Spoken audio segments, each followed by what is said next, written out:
नमस्कार, जोहार। मैं पूनम और आप देख रहे हैं 24 झारखंड न्यूज। चलिए जानते हैं झारखंड के सुबह से लेकर शाम तक की तमाम बड़ी खबरों। जयराम महतो ने कहा, आंदोलनकारी परिवारों को भी मिले 5% आरक्षण। जेल के विधायक जयराम महतो ने कहा कि शहीदों का सम्मान होना चाहिए। आंदोलनकारी परिवारों को 5% आरक्षण मिलना चाहिए। उद्योगों को दी गई खाली जमीन को वापस लिया जाना चाहिए।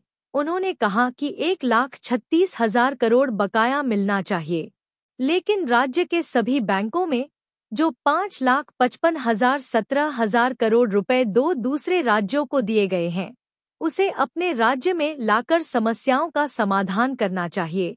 झारखंड की सीडी रेशियो 36% है, जबकि आंध्र प्रदेश का 110 और तमिलनाडु का 115% है। निजी कंपनियों में स्थानीय को 75% आरक्षण देने पर हाईकोर्ट की रोक। झामुमो ने कहा, यह सब भाजपा का खेल है। झारखंड उच्च न्यायालय ने राज्य में स्थापित निजी कंपनियों में 40,000 रुपए मासिक वाली नौकरियों में 75% आरक्षण स्थानीयों को देने की बात कही थी। इस पर हाईकोर्ट ने रोक लगाते हुए सरकार से जवाब दाखिल करने को कहा है। उच्च न्यायालय के इस फैसले पर आज विधानसभा के विशेष सत्र के दौरान बयानबाजी होती दिखी। झारखंड मुक्ति मोर्चा के विधायक समीर मोहंती ने इसके पीछे भाजपा का हाथ होने की बात कही है। वहीं कांग्रेस ने कहा कि इस मुद्दे पर सरकार बेहद गंभीर है और आगे का रास्ता बंद नहीं हुआ है। इस पर अपनी प्रतिक्रिया देते हुए पूर्व मुख्यमंत्री और भाजपा विधायक चंपाई सोरेन ने कहा कि उच्च न्यायालय ने सरकार से जवाब मांगा है। इस पर देखते हैं कि सरकार की ओर से क्या जवाब दिया जाता है। झारखंड मुक्ति मोर्चा के विधायक समीर मोहंती ने कहा कि आखिर सरकार की जन कल्याणकारी योजनाओं को रोकने के लिए उच्च न्यायालय जाता कौन है। समीर मोहंती ने कहा कि भाजपा के कार्यकर्ता ही केस करवा रहे हैं ताकि योजनाओं को लागू करने में बाधा उत्पन्न हो। समीर मोहंती ने कहा कि हमारी सरकार स्थानीय को निजी सेक्टर में भी 75% आरक्षण को लेकर संवेदनशील है। झारखंड सरकार द्वारा निजी कंपनियों में स्थानीयों को 75% आरक्षण देने की बात पर कांग्रेस के विधायक राजेश कच्छप ने कहा कि यह सरकार का मुख्य एजेंडा है। उन्होंने कहा कि राज्य के ब्यूरोक्रेट्स की स्थिति ठीक नहीं है और मीडिया को भी सरकार का साथ देना चाहिए। कांग्रेस विधायक ने कहा कि जो झारखंड के रहने वाले हैं, यहाँ के वोटर हैं और हमें वोट देते हैं, हमारी प्राथमिकताएं उन्हीं के लिए हैं। राजेश कच्छप ने कहा कि निजी क्षेत्र में तृतीय और चतुर्थ श्रेणी की नौकरी में 75% आरक्षण स्थानीय को मिले, यह हमारी प्राथमिकता है और इसी पर हम आगे बढ़ेंगे। मथुरा प्रसाद महतो बनाए गए झामुमो के मुख्य सचेतक। झामुमो विधायक मथुरा प्रसाद महतो को झामुमो का मुख्य सचेतक बनाया गया है। सदन में इसकी घोषणा की गई। वहीं वित्त मंत्री राधाकृष्ण किशोर से जिला खनिज फाउंडेशन के वित्तीय वर्ष 2020-21 और 2021-22 का वार्षिक प्रतिवेदन सदन में रखा। भाजपा विधायक रागिनी सिंह ने कहा कि क्राइम काफी तेजी से फैल रहा है। झारखंड की बेटी, बहू और व्यापारी कैसे सुरक्षित रहे, इस पर कोई बोल नहीं रहा। भाजपा विधायक कुशवाहा शशिभूषण मेहता ने कहा कि पलामू में 45 से 50 रुपए बोरा बालू मिल रहा है। बालू की उपलब्धता सुनिश्चित कराई जाए। आजसू विधायक निर्मल महतो ने मांडू को अनुमंडल बनाने और ढाड़ी प्रखंड को रामगढ़ में शामिल करने की मांग की। ठंड ने दिखाया रंग, रांची का तापमान 4 डिग्री गिरा। झारखंड में पश्चिमी विक्षोभ का असर खत्म होने के बाद ठंड ने अपना रंग दिखाना शुरू कर दिया है। एक दिन में राजधानी रांची का तापमान करीब 4 डिग्री सेंटीग्रेड तक गिर गया। इसके बाद जबरदस्त ठंड का एहसास होने लगा। मंगलवार को राजधानी रांची का तापमान 10 डिग्री सेल्सियस से नीचे चला गया। राज्य के अन्य हिस्सों का पारा भी मौसम साफ होने की वजह से गिर गया है। मंगलवार को रांची का न्यूनतम तापमान 14 डिग्री सेल्सियस के आसपास था। शहरी क्षेत्रों में सबसे कम न्यूनतम तापमान गढ़वा का 7.5 डिग्री सेंटीग्रेड दर्ज किया गया। हजारीबाग का न्यूनतम तापमान 8.6 डिग्री सेल्सियस रहा। राजधानी रांची का अधिकतम तापमान 22 डिग्री सेंटीग्रेड रिकॉर्ड किया गया। मौसम केंद्र रांची ने जो पूर्वानुमान जारी किया है उसमें कहा है कि रांची सहित झारखंड के अलग अलग हिस्सों का पारा 1 से 2 डिग्री सेंटीग्रेड तक और गिर सकता है। 15 दिसंबर तक राजधानी का न्यूनतम तापमान 8 से 9 डिग्री के बीच रहने का अनुमान है। अधिकतम तापमान 22 से 24 डिग्री के बीच रह सकता है। बेरमो के विधायक अनूप सिंह को कांग्रेस ने झारखंड विधानसभा में मुख्य सचेतक बनाया है। वहीं झारखंड में कांग्रेस विधायक दल का नेता कौन होगा, इस पर कई दिनों से चल रहा सस्पेंस भी खत्म हो गया है। पार्टी ने पोड़ियाहाट के विधायक प्रदीप यादव के नाम पर मुहर लगा दी है। उन्हें विधायक दल का नेता चुन लिया गया है। बाकायदा इसकी सूचना विधानसभा अध्यक्ष को दे दी गई है। खुद प्रदेश अध्यक्ष केशव महतो कमलेश ने विधानसभा अध्यक्ष रबींद्रनाथ महतो से मुलाकात करने के बाद बंद लिफाफे में प्रदीप यादव का नाम दे दिया है। इसके साथ ही उपनेता भी चुन लिया गया है। विधानसभा में बोली कल्पना सोरेन, अबुआ सरकार ने चुनाव प्रचार के दौरान जो वादे किए हैं वो सब पूरा करेगी। जेएमएम की गांडे विधायक कल्पना मुर्मू सोरेन ने राज्यपाल के अभिभाषण पर धन्यवाद प्रस्ताव पर चर्चा करते हुए कहा कि अबुआ सरकार चुनाव प्रचार के दौरान किए गए हर वादे को पूरा करेगी। उन्होंने कहा कि बिजली बिल माफी, मनिया सम्मान योजना, हरा कार्ड और कृषि ऋण माफी जैसी योजनाओं को जनता का समर्थन मिला है। कल्पना सोरेन ने कहा है कि रांची के आसपास पर्यटन के इतने मौके हैं और इस पर ध्यान देने की जरूरत है। इंडिया गठबंधन की जीत में 2 कारणों में महत्वपूर्ण भूमिका निभाई। जनता बीजेपी के प्रति गुस्सा रहा है। बीजेपी ने जेएमएम गठबंधन सरकार को गिराने के कई कोशिशें की और दूसरा कारण है कि हेमंत सोरेन को साजिश के तहत जेल भेजना। कल्पना सोरेन ने कहा कि हेमंत सोरेन सोना झारखंड बनाने का वादा कर चुके हैं और इसमें सफलता मिलेगी। कल्पना सोरेन ने कहा पीएम आवास के आवंटन में झारखंड को सबसे नीचे रखा जाता है। खेलो इंडिया में भी झारखंड को नीचे रखा जाता है। मजदूरों को भी न्यूनतम राशि दी जाती है।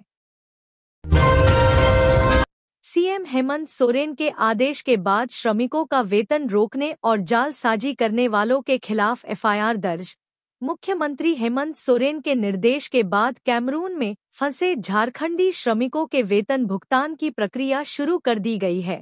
मुख्यमंत्री ने कैमरून, मध्य अफ्रीका में फंसे झारखंड के 47 प्रवासी श्रमिकों के वेतन भुगतान न किए जाने के संदर्भ में प्राप्त शिकायत पर श्रमायुक्त को निर्देश दिया है कि नियोजकों, नियोक्ताओं और मिडिलमैन के विरुद्ध एफआईआर दर्ज करने की कार्रवाई करें। इस आदेश के बाद श्रमायुक्त ने नियोजकों, नियोक्ताओं और मिडिलमैन के विरुद्ध हजारीबाग, बोकारो और गिरिडीह में प्राथमिकी दर्ज करा दी है।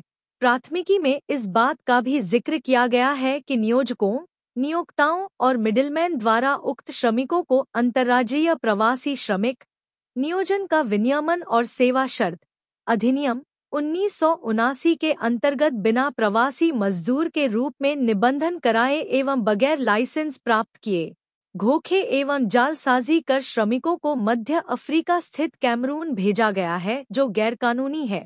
मुख्यमंत्री को विगत दिनों जानकारी प्राप्त हुई कि कैमरून में कार्यरत झारखंड के श्रमिकों की शिकायत प्राप्त हुई कि श्रमिक MS Transrail Lighting Limited Cameroon, Central Africa में कार्यरत हैं।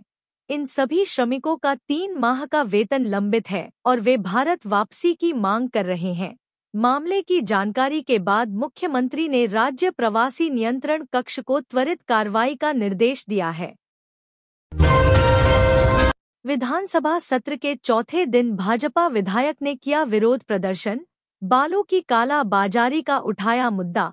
झारखंड विधानसभा सत्र के चौथे और अंतिम दिन सदन की कार्यवाही शुरू होने से पहले ही सदन में सीजीएल परीक्षा रद्द करने और राज्य में बालों की कमी का मुद्दा छाया रहा। इस दौरान भाजपा विधायक कुशवाहा शशि भूषण मेहता ने बालों की कमी और काला बाजारी के विरोध में विधानसभा परिसर में धरना दिया। धरने पर बैठे भाजपा विधायक ने पलामू में एक सप्ताह के अंदर बालू की कीमत में अप्रत्याशित वृद्धि पर चिंता जताई है। साथ ही इस मुद्दे पर मुख्यमंत्री से हस्तक्षेप करने की मांग की है। आजसू नेता नीरू शांति भगत ने की मुख्यमंत्री हेमंत सोरेन से मुलाकात, हो सकती है जेएमएम में शामिल। पूर्व विधायक स्वर्गीय कमल किशोर भगत की पत्नी और आजसू नेता नीरू शांति भगत ने गुरुवार को मुख्यमंत्री हेमंत सोरेन से मुलाकात की। जानकारी के अनुसार नीरू शांति भगत झारखंड मुक्ति मोर्चा में शामिल हो सकती हैं।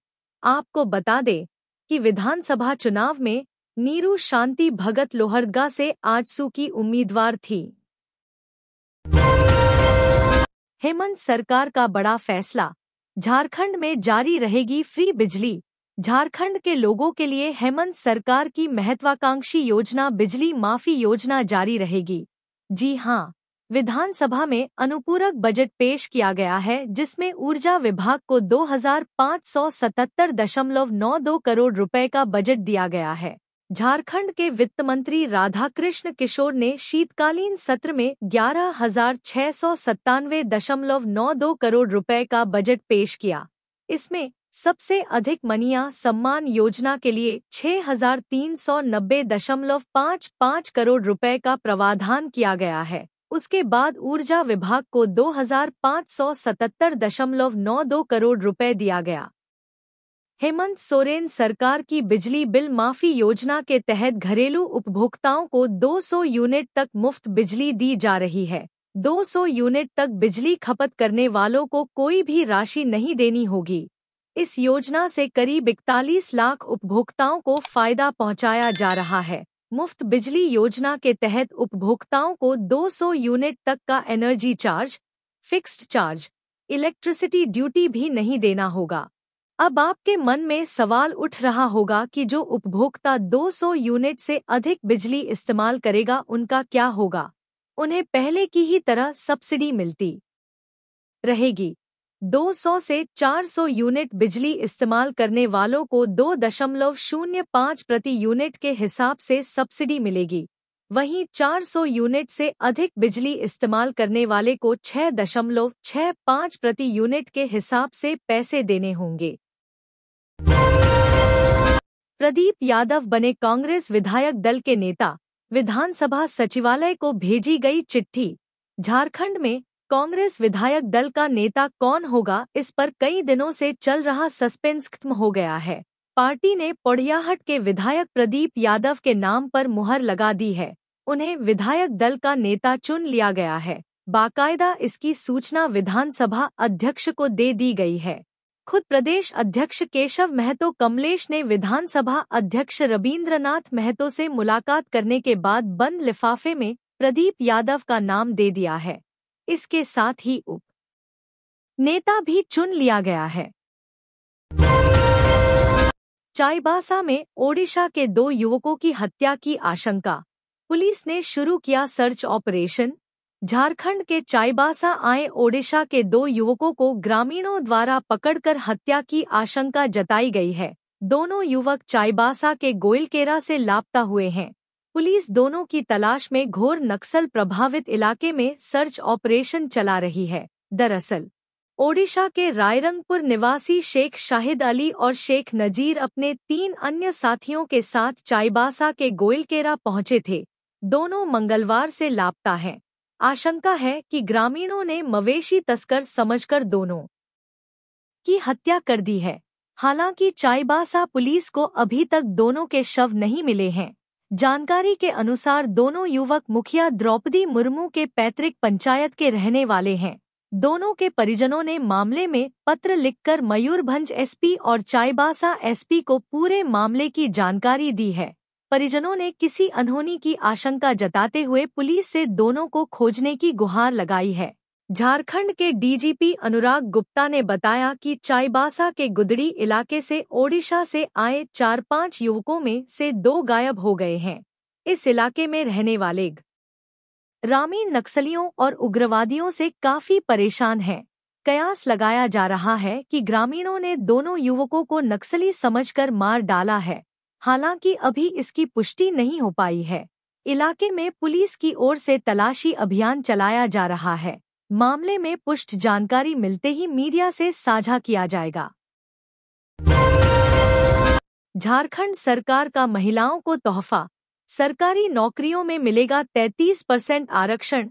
झारखंड विधानसभा के विशेष सत्र का गुरुवार को अंतिम दिन है। इससे पहले तीसरे दिन के सदन में राज्यपाल का अभिभाषण हुआ। हेमंत सोरेन सरकार ने अनुपूरक बजट भी पेश किया। अभिभाषण में कई बातें कही गई, जिसमें स्थानीय नीति, महिला आरक्षण, किसान के हित की बात शामिल थी।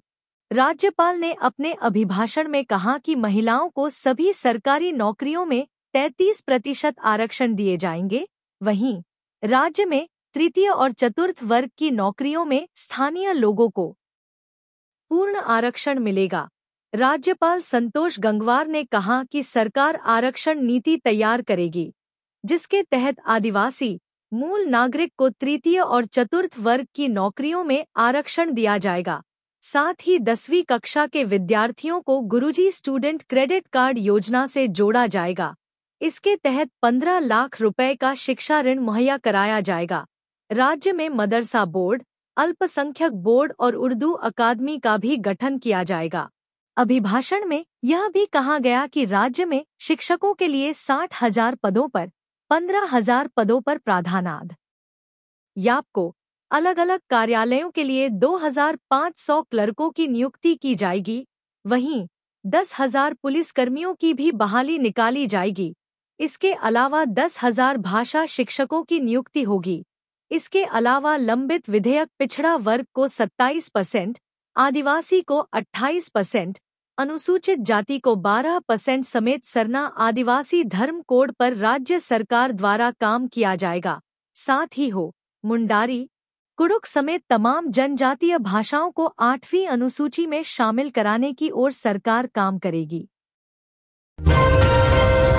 बाबूलाल मरांडी ने कहा, बालू की कमी ने लोगों की मुश्किलें बढ़ाई। सीएम काला बाजारी और माफियाओं के खिलाफ ठोस कदम उठाए। बीजेपी प्रदेश अध्यक्ष बाबूलाल मरांडी ने कहा कि झारखंड में बालू की कमी ने लोगों की मुश्किलें बढ़ा दी हैं। 444 बालू घाटों में से केवल 51 को स्वीकृति और उनमें से भी केवल 24 से निकासी हो रही है। इस कारण राज्य में निर्माण कार्य पूरी तरह ठप हो गए हैं। बालू की कीमतें रिकॉर्ड स्तर पर पहुंच गई हैं। महज 10 दिनों में एक ट्रॉली बालू की कीमत में 12,000 रुपए तक का इजाफा हुआ है। उन्होंने कहा कि पलामू सहित झारखंड के अन्य जिलों में बालू 25 से 40 रुपए प्रति बोरी बिक रहा है। इस कमी ने न सिर्फ अपार्टमेंट निर्माण बल्कि प्रधानमंत्री आवास योजना जैसे महत्वपूर्ण प्रोजेक्ट्स पर भी असर डाला है। अगर यह संकट जल्द हल नहीं हुआ तो राज्य में विकास कार्य बुरी तरह प्रभावित हो सकते हैं। उन्होंने मुख्यमंत्री हेमंत सोरेन से कहा कि राज्य के लोगों को राहत मिले और निर्माण क्षेत्र फिर से पटरी पर लौट सके। इसके लिए जरूरी है कि बालू की काला बाजारी पर पूरी तरह से प्रतिबंध लगाया जाए एवं बालू माफियाओं के खिलाफ ठोस एवं सख्त कदम उठाए जाएं। अगर नहीं सरेंडर किया राशन कार्ड तो कड़ी कार्रवाई के लिए रहें तैयार। पलामू प्रशासन अब वैसे लोगों पर कार्रवाई करने की सोच रहा है जो आर्थिक रूप से तो संपन्न हैं, लेकिन राशन कार्ड का लाभ उठा रहे हैं। इसी क्रम में पलामू डीसी शशि रंजन ने ऐसे लोगों से 20 दिसंबर तक आपूर्ति विभाग के सामने राशन कार्ड सरेंडर करने का अल्टीमेटम जारी किया है। पलामू डीसी शशि रंजन ने कहा है कि अगर 20 दिसंबर तक राशन कार्ड सरेंडर नहीं किया जाता है तो ऐसे लोगों पर कानूनी कार्रवाई और वसूली की जाएगी। अब आपके मन में सवाल उठ रहा होगा कि आखिर ऐसा क्यों किया जा रहा है, तो इस बारे में डीसी ने खुद जानकारी दी। डीसी ने कहा कि जिले में कई ऐसे संपन्न परिवार हैं जो आर्थिक रूप से मजबूत होने के बावजूद राशन कार्ड रखकर राशन उठा रहे हैं। इस कारण से जिले के कई योग्य व्यक्ति राशन कार्ड योजना से वंचित हैं। साथ ही विभाग को आर्थिक हानि भी हो रही है। जिले में कुल 18,28,926 लोगों को ही राशन कार्ड का लाभ मिल सकता है। और अब ये पूरी तरह फुल हो चुका है, जिस कारण से दूसरे लोग अनाज लेने से वंचित रह जा रहे हैं। उन्होंने कहा कि ऐसे लोग 20 दिसंबर तक आवेदन में अपने राशन डीलर के जरिए संबंधित प्रखंड आपूर्ति पदाधिकारी के पास जमा करा दें। ऐसे नहीं करने वाले पर कानूनी कार्रवाई की जाएगी। नौकरी में 75% आरक्षण पर हाईकोर्ट की रोक पर बोले जयराम महतो, 100% आरक्षण दे सरकार। झारखंड में निजी कंपनियों में नौकरी में 75% आरक्षण पर झारखंड हाईकोर्ट की रोक के बाद विधानसभा परिसर में मंत्रियों और विधायकों से सवाल पूछे गए। मंत्रियों ने सीधे तौर पर कोई जवाब नहीं दिया। उन्होंने कहा कि कोर्ट के ऑर्डर का अध्ययन करने के बाद सरकार पर इस कोई निर्णय लेगी। वहीं झारखंड लोकतांत्रिक क्रांतिकारी मोर्चा JLKM के विधायक जयराम महतो ने कहा कि सरकार को इस फैसले के खिलाफ मजबूती के साथ जनहित में कानूनी लड़ाई लड़नी चाहिए। उन्होंने कहा कि जिनकी जमीनें गई हैं, नौकरी भी उनको ही मिलनी चाहिए। 75% तो क्या, अगर सरकार 100% आरक्षण देने का कानून बनाती है तो वह सरकार के साथ खड़े रहेंगे। नगर विकास मंत्री सुदिव्य कुमार ने कहा, हम न्यायाधीश की समीक्षा नहीं कर सकते, लेकिन हमारा मानना है कि जो भी कानून बनते हैं वो जनभावनाओं के अनुरूप बनते हैं। अगर राज्य सरकारें अपने यहाँ लोगों को रोजगार देने के लिए कोई कानून बनाती हैं तो यह जनभावना की अभिव्यक्ति है। उन्होंने कहा कि हाईकोर्ट के फैसले का अध्ययन करने के बाद अगर महसूस हुआ तो इस जजमेंट के खिलाफ ऊपरी अदालत में सरकार अपील करेगी। राज्यपाल के अभिभाषण पर मुख्यमंत्री हेमंत सोरेन ने कहा, झारखंड राज्य आंदोलन की उपज है। राज्यपाल के अभिभाषण पर मुख्यमंत्री हेमंत सोरेन ने कहा कि राज्य में अगर परिवर्तन दिखा है तो वह 2019 के बाद दिखा है। उन्होंने कहा कि विपक्ष के साथ ही सरकार के विकास कार्यों में सहयोग करें। इस दौरान मुख्यमंत्री हेमंत सोरेन ने कहा कि झारखंड देश का सबसे पिछड़ा राज्य है। देश के आजाद होने के बाद दुनिया के सबसे बड़े उद्योग इसी राज्य से मिले, चाहे वो ATC हो या फिर बोकारो स्टील प्लांट। यह समझ से परे है कि इस राज्य के ऊपर कौन सा अभिशाप लगा है कि यहाँ के लोग भूमिहीन और विस्थापित होने लगे। यहाँ सदियों से पलायन की स्थिति बनी रही। इसी पीड़ा को लेकर शिबू सोरेन, निर्मल महतो जैसे अनगिनत आंदोलनकारियों ने झारखंड को अलग राज्य बनाया। वहीं सामंती विचार के लोगों ने हमारे अग्रणी नेताओं का मजाक उड़ाया, कहा कि हड़िया दारू पीने वाले ये आदिवासी लोग क्या राज्य ले पाएंगे। CM ने कहा कि विपक्ष के लोग बराबर ये कहते हैं कि अटल बिहारी वाजपेयी जी ने झारखंड के अलग राज्य बनने पर मुहर लगाई, लेकिन यहाँ के गरीब और पिछड़े लोगों को उनका अधिकार नहीं मिलता है। इस राज्य की लड़ाई वर्षों चली। इस पीड़ा को हम लोगों से अधिक कोई नहीं समझ सकता है। साल 2000 से 2019 तक इस राज्य को क्या मिला? इस राज्य को ऐसे दलदल में धकेलने का प्रयास किया गया जिससे उभरने के लिए वर्षों लग जाएंगे। यह स्थिति विपक्ष के लोगों के लंबे शासनकाल में बनाई गई। इस राज्य के हर वर्ग की जरूरतों को पूरा करने में हमारी सरकार कटिबद्ध है। हम लोगों ने राज्य के सर्वांगीण विकास की नींव रख दी है, अब उस पर इमारत खड़ी करनी है। यह मामला चाहे शिक्षा के क्षेत्र में हो, रोजगार का हो, स्वास्थ्य का हो, सभी क्षेत्रों में युद्धस्तर पर काम किया जाएगा। सिरमटोली फ्लाईओवर का निर्माण शुरू, कई ट्रेनें रद्द, कई के बदले गए रूट। राजधानी रांची के सिरमटोली फ्लाईओवर का निर्माण कार्य बुधवार से शुरू हो गया है। वहीं सिरमटोली फ्लाईओवर का निर्माण कार्य के चलते रेलवे ने आज से ब्लॉक लेने की घोषणा की है। इसके चलते रांची रेल मंडल की 17 ट्रेनें प्रभावित रहेंगी। रेल मंडल की 17 ट्रेनों में 12 ट्रेनें रद्द रहेंगी। एक ट्रेन का आंशिक समापन होगा, एक ट्रेन के समय में बदलाव होगा और 3 ट्रेनें बदले हुए मार्ग से चलेंगी। यह ट्रेन 11 से 16 दिसंबर और 19 से 22 दिसंबर तक पिस्का स्टेशन पर समाप्त होगी। पिस्का से रांची के बीच यह ट्रेन रद्द रहेगी। रांची वाराणसी वंदे भारत एक्सप्रेस, यह ट्रेन 16 20 और 22 दिसंबर को अपने निर्धारित समय से 30 मिनट देरी से रवाना होगी। वहीं बता दें कि कुछ दिन पहले सीएम हेमंत ने सिरमटोली फ्लाईओवर का निरीक्षण किया था। सीएम के औचक निरीक्षण की खबर मिलते ही निर्माण स्थल पर अधिकारी भी भागे भागे पहुंचे थे। निरीक्षण के दौरान मुख्यमंत्री ने फ्लाईओवर के निर्माण कार्य की प्रगति का जायजा लिया और संबंधित अधिकारियों से फ्लाईओवर के बारे में जानकारी ली। मुख्यमंत्री ने अधिकारियों को फ्लाईओवर निर्माण कार्य की गुणवत्ता और समय सीमा पर विशेष ध्यान देने को कहा। इस दौरान मुख्यमंत्री ने कहा कि हमारा प्रयास है कि इस फ्लाईओवर परियोजना का भी जल्द से जल्द शुभारंभ हो, ताकि लोगों को ट्रैफिक की समस्या से निजात मिल सके। औचक निरीक्षण में सीएम के साथ विधायक कल्पना सोरेन, सीएम के सचिव अविनाश कुमार, पथ निर्माण विभाग के प्रधान सचिव सुनील कुमार सहित कई अधिकारी मौजूद थे। धनबाद में युवक की गोली मारकर हत्या, शव के पास से खोखा बरामद। धनबाद जिले में गोली मारकर एक युवक की हत्या कर दी गई है। बरवा अड्डा थाना क्षेत्र के बड़ा पिछड़ी जाने वाले रास्ते में कंचन टॉकीज के समीप शव पाया गया है। स्थानीय लोगों द्वारा शव देखे जाने के बाद मामले की जानकारी पुलिस को दी गई। घटना की सूचना पाकर बरवा अड्डा थाना के प्रभार में चल रहे सब इंस्पेक्टर अजय कुमार दल बल के साथ मौके पर पहुंचे और शव को कब्जे में ले लिया गया।